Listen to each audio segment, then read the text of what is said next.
Teman-teman, saudara-saudaraku yang diberkati oleh Tuhan, pemberitaan firman saat ini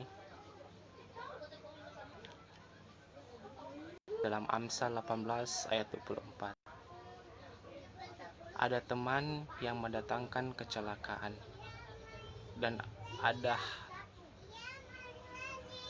teman yang mendatangkan kecelakaan, tetapi ada juga sahabat yang lebih karib daripada seorang saudara. Di saat sebelum saya bertobat, teman-teman saya seorang pemabuk, termasuk saya seorang pemabuk. Bahkan teman-teman saya seorang pencuri, bahkan termasuk saya juga menjadi seorang pencuri. Masuk-masuk di rumah-rumahnya orang, tapi sampai saat ini tidak ketahuan. Masuk di gudang-gudang toko untuk mencuri besi-besi. Dan saat ini saya ingin bersaksi sedikit tentang diri saya bahwa waktu Tuhan itu pasti yang terbaik. Tidak dapat dimengerti oleh manusia. Untuk itu, saya ingin men-share atau membagikan pengalaman saya, apa yang saya alami, bahwa teman-teman saya digantikan oleh Tuhan Yesus Kristus.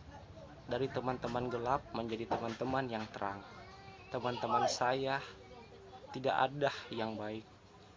Bisa dikatakan bahwa mereka membawa saya ke tempat hal-hal yang saya tidak inginkan semestinya. Tetapi dengan keinginan, dengan gengsi yang saya miliki, sehingga kelihatan maco, keren di hadapan orang lain, saya mengikuti semuanya apa yang mereka inginkan. Apapun itu, minuman keras, dan waktu itu sebelum bertobat. Nah, sebelum saya kuliah, orang tua saya sempat kecewa juga bahwa mereka mengatakan tidak ada harapan untuk dapat melihat anak ini dapat menjadi lebih baik. Tapi hari demi hari Tuhan mempunyai rencananya sendiri. Tuhan memakai setiap orang yang dipandang oleh orang lain itu rendah, bahkan dipandang oleh orang tuanya pun rendah, Tuhan bisa pakai. Hari demi hari saya mengambil kegiatan dalam pemuda-pemuda gereja. Saya mengambil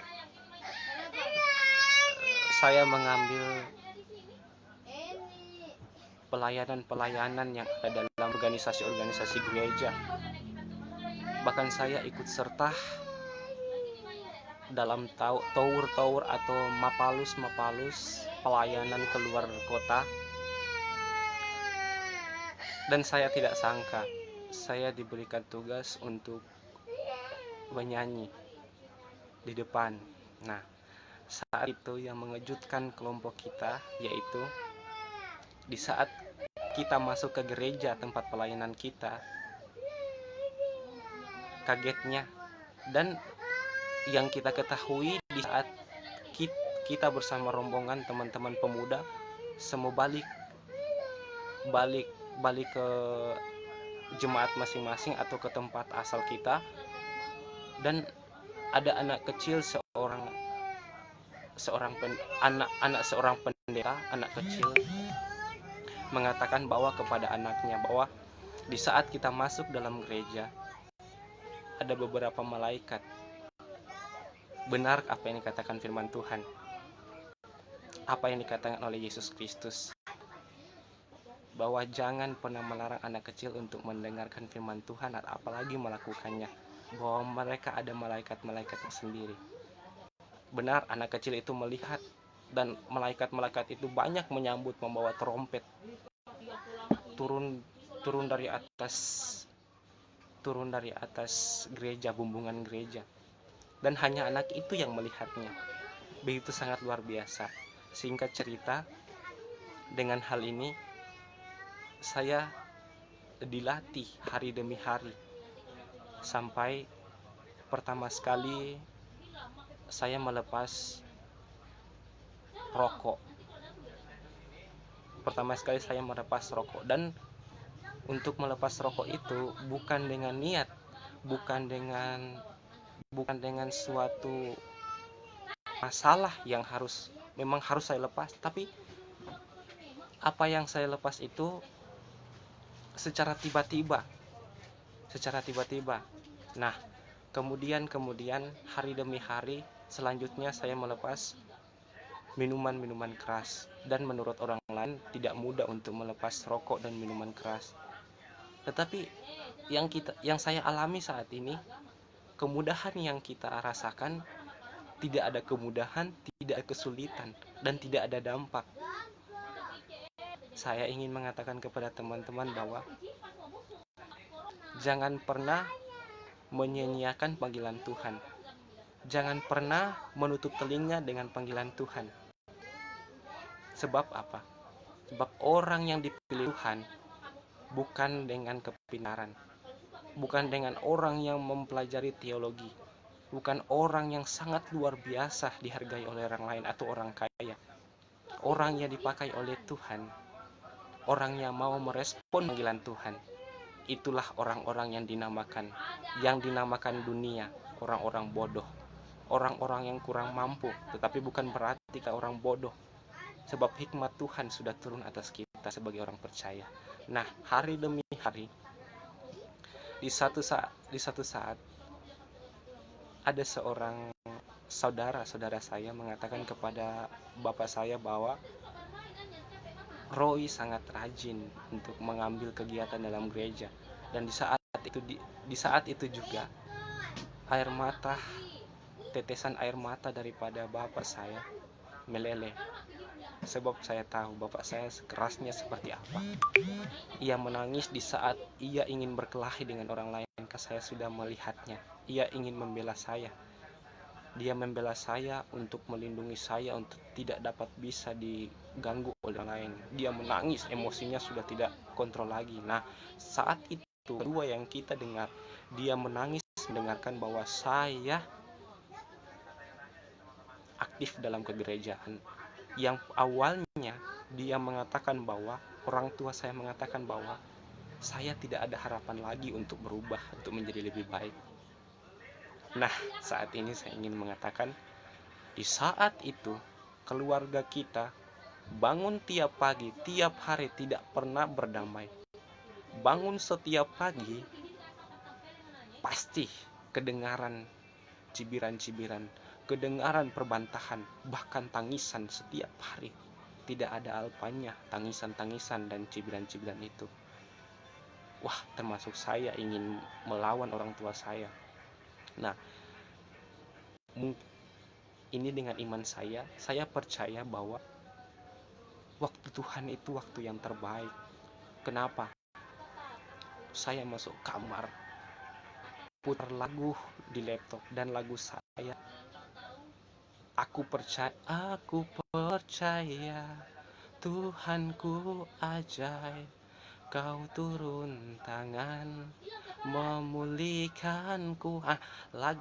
Saya putar di laptop, lagu itu saya putar berulang-ulang kali sampai ratusan kali, dan air mata saya kalau bisa dikatakan hampir habis. Karena apa?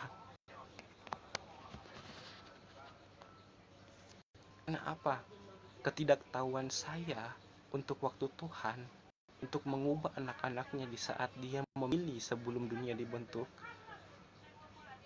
Saya sangat mengucap syukur dari sekian banyak orang, dari sekian banyak teman-teman saya yang mungkin lebih rusak dari saya, dari sekian banyak orang di luar sana yang ingin berseru kepada Tuhan untuk dipakai.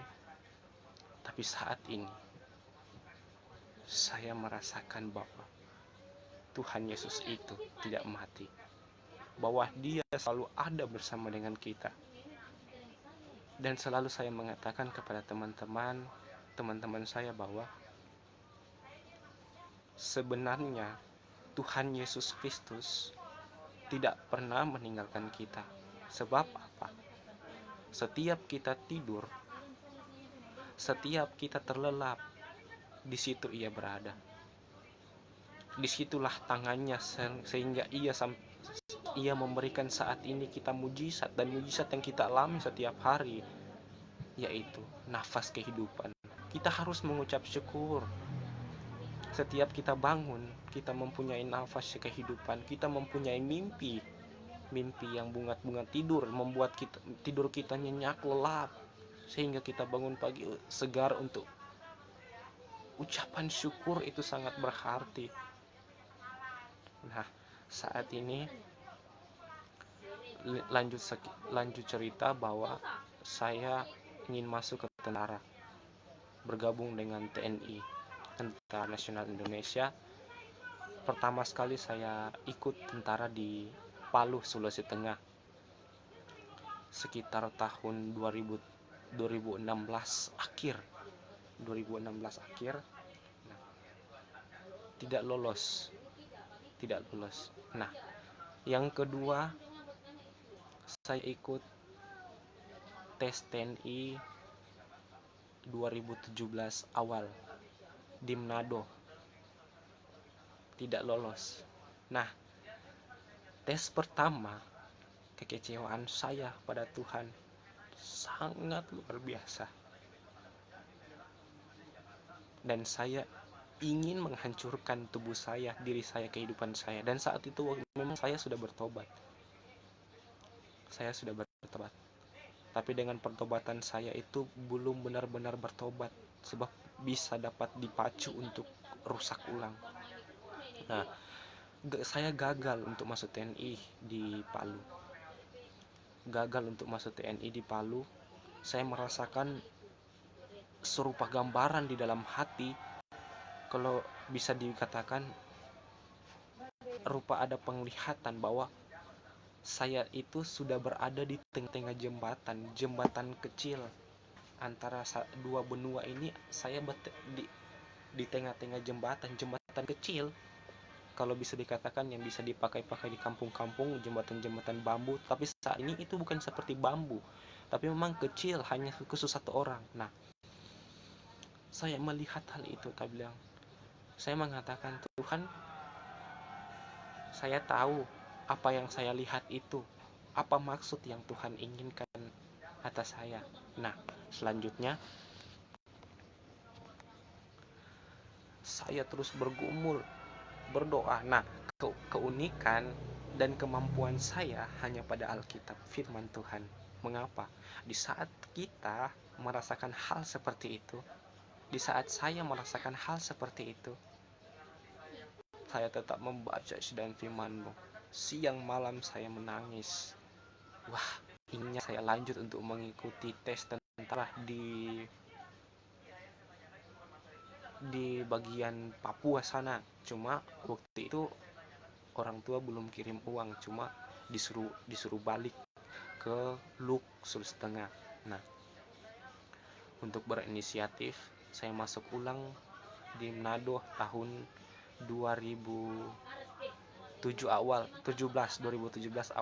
Dan saya sendiri heran bahwa kenapa saya tidak merasa kecewa seperti yang awalnya. Padahal tes TNI itu menjadi cita-cita saya dari kecil, sebab om saya itu seorang Kopassus. Saat ini sudah pensiun, dan dia berpesan juga untuk tidak mengikuti tes TNI karena dia sudah merasakannya. Tapi nekat saya untuk masuk TNI. Sehingga cerita, saya tidak merasakan kekecewaan. Bahkan saya selalu tersenyum di hadapan orang lain dengan kekecewaan. Keluar dari Kodam Merdeka di Manado Teling itu, saya bertemu dengan seorang orang tua dari calon TNI itu yang ikut tes sama-sama dengan saya.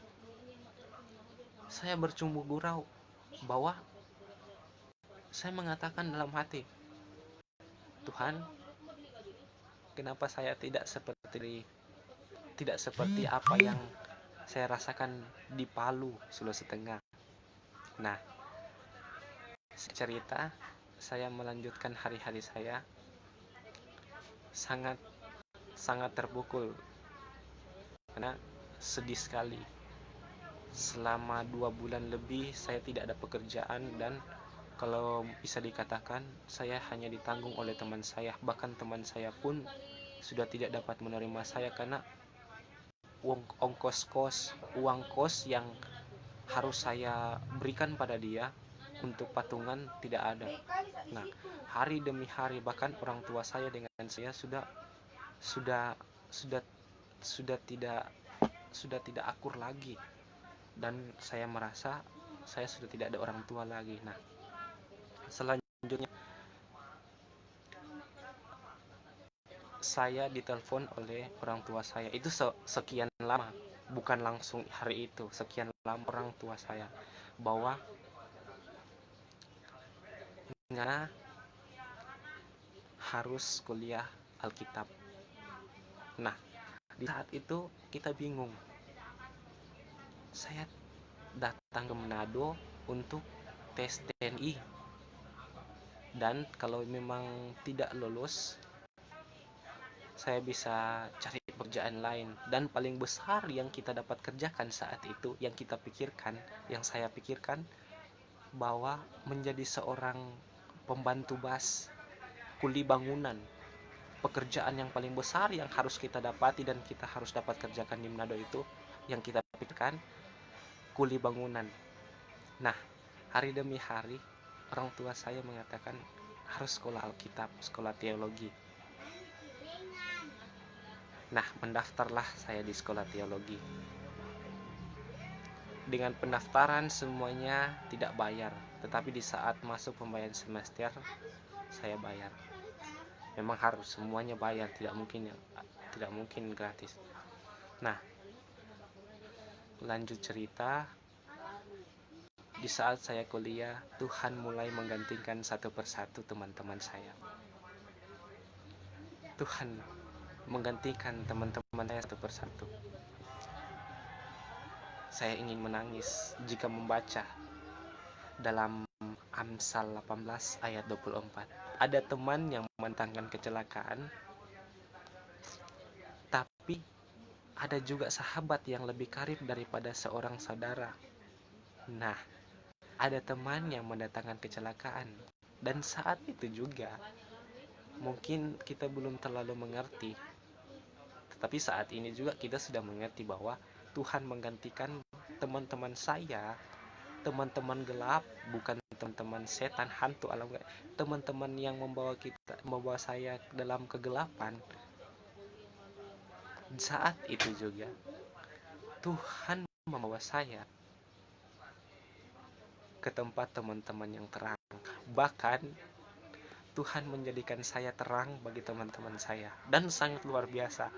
Sampai saat ini saya tidak pernah merasa bahwa saya itu punya kemampuan, dan yang saya lihat bahwa teman-teman memerlukan saya dengan kemampuan saya, tetapi saya tidak pernah merasakan bahwa saya itu ada kemampuan. Saya baru sadar bahwa setiap orang itu, jika merasakan bahwa dia itu tidak merasa ada kemampuan, sekalipun dia melakukannya, saya baru sadar bahwa itu bukan pekerjaan daging, bukan pekerjaannya orang, bukan pekerjaan saya.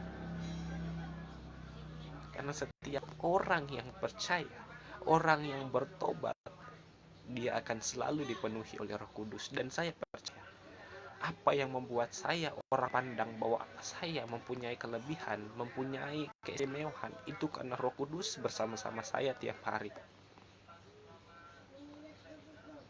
Mengapa demikian?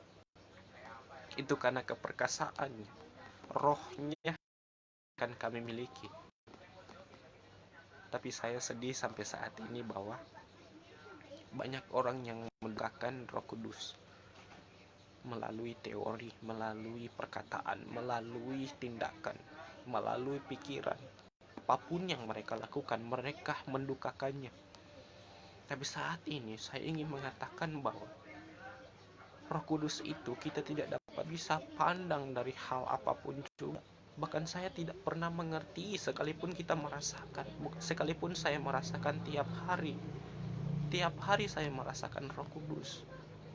Pagi saya bangun tidur sampai malam, sampai pagi, saya merasakan Roh Kudus. Saya merasakan bahwa dia itu sama-sama dengan saya. Tapi yang membuat saya sedih dan membuat orang-orang percaya sedih bahwa orang-orang modern saat ini, mereka cuma mengandalkan kepercayaan mereka, tetapi mereka mendukakan Roh Kudus dalam setiap apa yang mereka lakukan.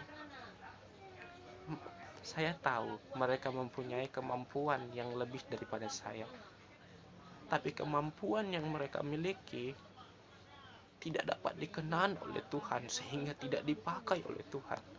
Dan sampai saat ini saya percaya kebesaran nama besar, kekayaan, ataupun kepintaran yang dimiliki seseorang, jika itu memang karunia dari Tuhan, jika itu memang dikenan oleh Tuhan, pasti akan dipakai oleh Tuhan.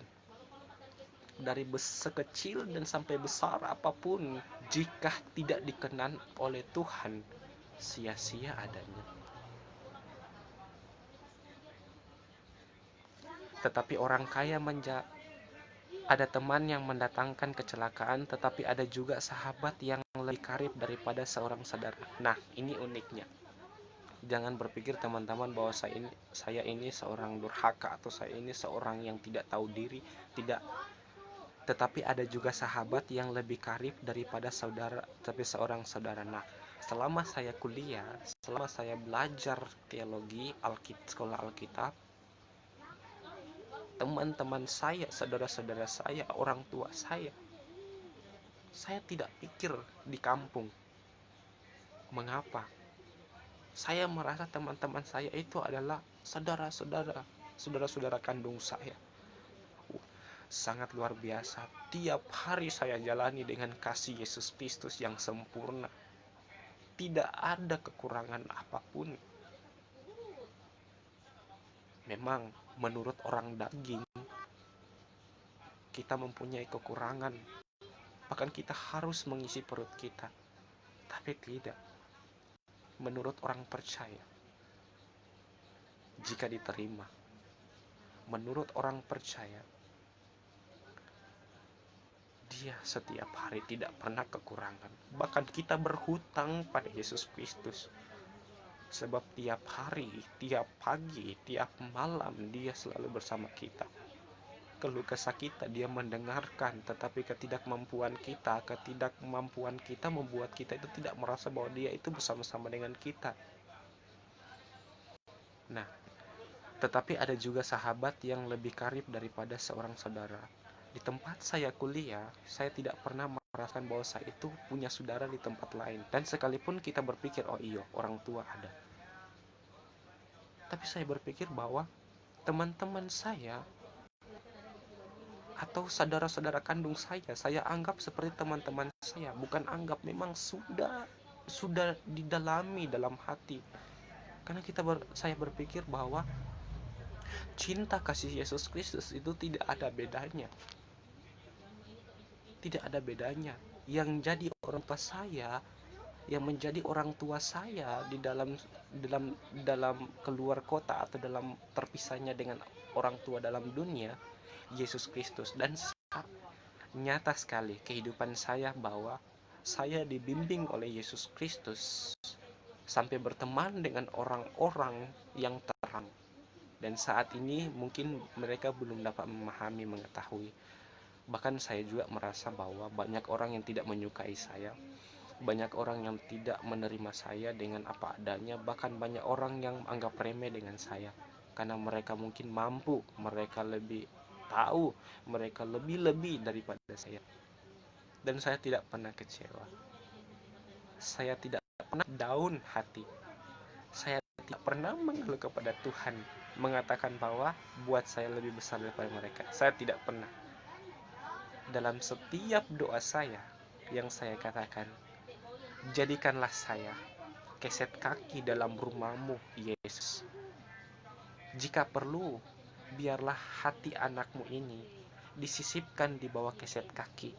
Betapa kotornya seorang hamba Tuhan, seorang anak Tuhan yang mengatakan bahwa menjadi keset kaki.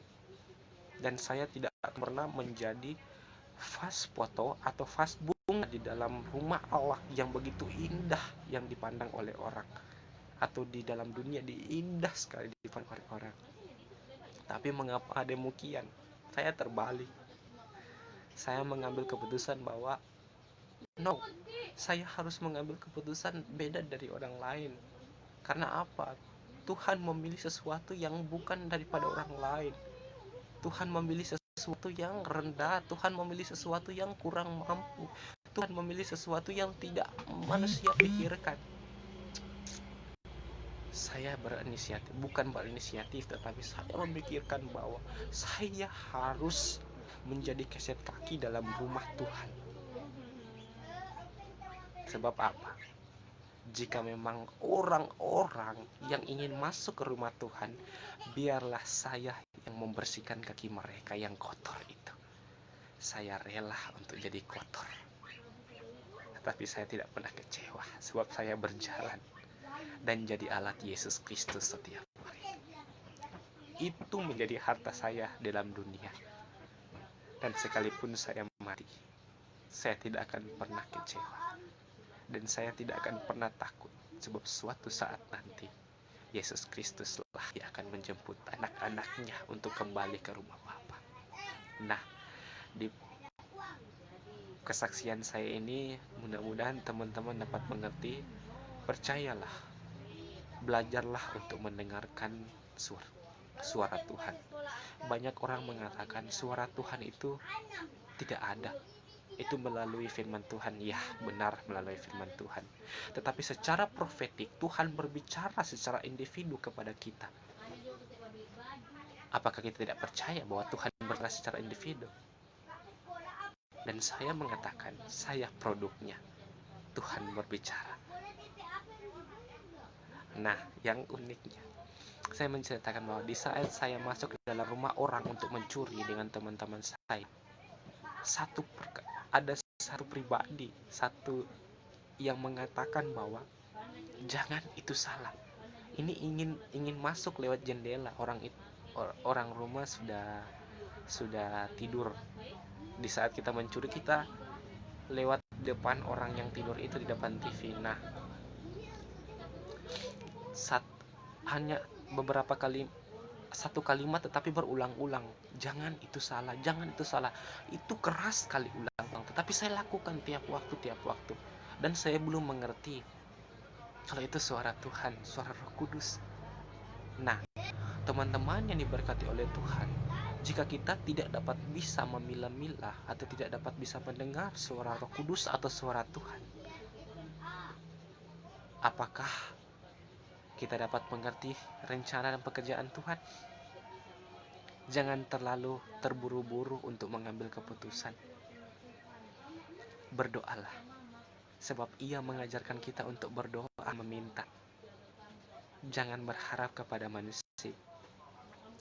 Dan sampai saat ini, saya tidak pernah berharap kepada manusia. Kekurangan saya dalam keluarga, kekurangan saya di hadapan sosial, di hadapan orang umum, yang saya anggap kekurangan, Tuhan jadikan luar biasa. Bahkan orang-orang yang bertemu dengan saya, dan sampai saat ini saya heran, mengapa demikian? Mereka seperti melihat seorang yang bijaksana, seorang yang mempunyai sesuatu yang tidak dimengerti orang lain. Nah, ada satu perkataan dari kakak tingkat saya bahwa mengatakan, Roy, enggana kurang bergaul, tetapi ngapain teman-teman banyak. Saya bingung, adakah seorang yang kurang gaul tetapi teman-temannya banyak? Yang semestinya, logikanya, seseorang yang temannya banyak, dia kuat bergaulnya luar biasa. Tapi saya heran, Tuhan, mengapa demikian perkataan itu? Nah, di saat itu dia mengatakan itu, saya tersenyum karena apa? Bukan apa-apa, karena Saya tersenyum dari luar dan dalam hati. Saya mengatakan dalam hati, Tuhan, terima kasih. Karena teman-teman saya yang gelap, Tuhan tukar dengan teman-teman terang. Untuk itu, biarlah saya memberikan pesan kepada teman-teman.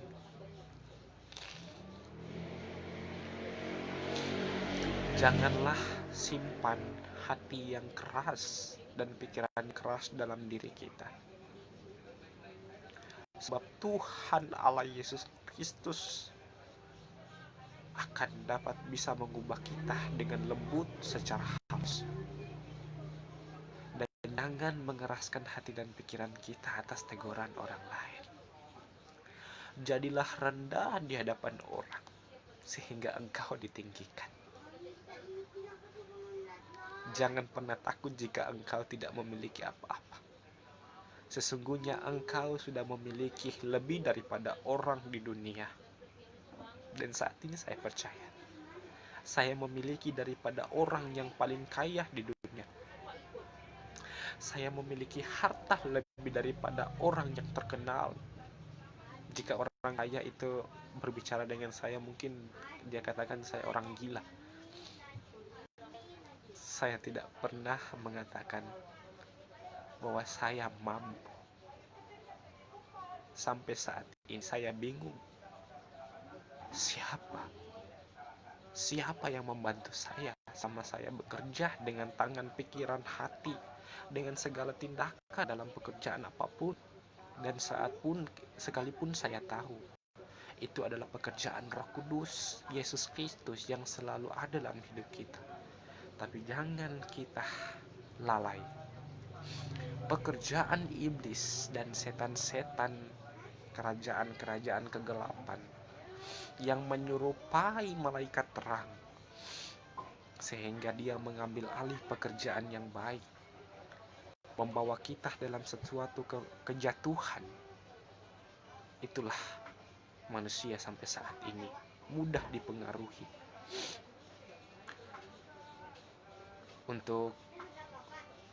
Untuk kedepannya, saya ingin melakukan sebuah misi yang mungkin menurut saya tidak dapat bisa dilaksanakan, tetap saya percaya. Tapi setiap orang yang menyerahkan harapan dan berharap padanya tidak akan pernah dapat sia-sia.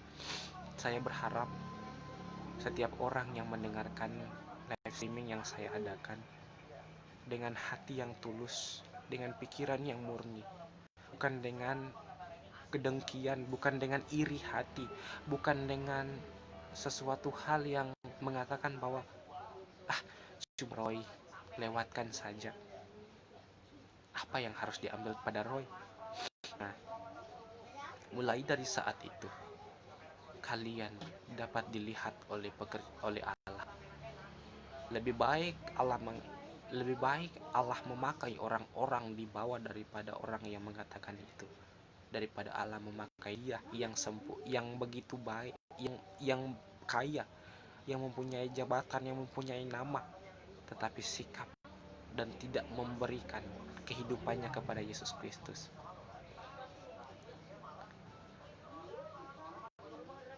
Sebelumnya minta maaf bahwa dengan kesaksian saya untuk menghayati ini, sehingga kita tidak dapat menahan, agak-agak menangis sedikit. Jadilah prajurit-prajurit Kristus. Kita tidak merasa cukup untuk menjadi pengikut. Kita harus menjadi pelaku.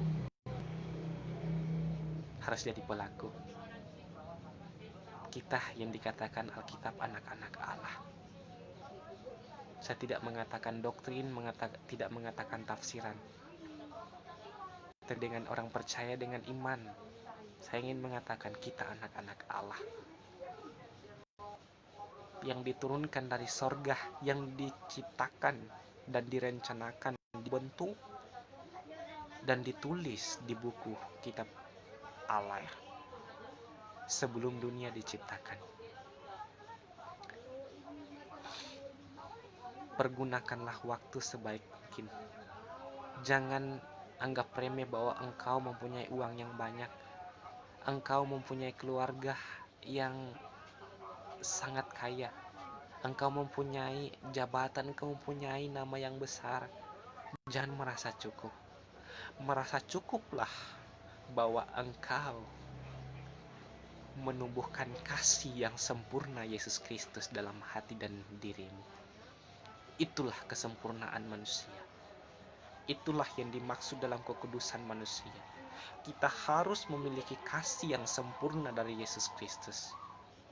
Dan kita harus memilah-milah mana yang kasih sesungguhnya dan mana yang kasih hanya ingin mau atau berbuat kasih hanya ada maunya. Kita minta ke semuanya pada Yesus Kristus, sebab dialah yang ditolak orang banyak, dialah yang benci orang banyak, dialah yang tidak dipercaya orang banyak, tetapi suatu saat nanti akan terbukti. Sebab ada firman Tuhan berkata, tidak ada satu orang pun yang datang kepada Allah Bapa tanpa melalui Yesus Kristus.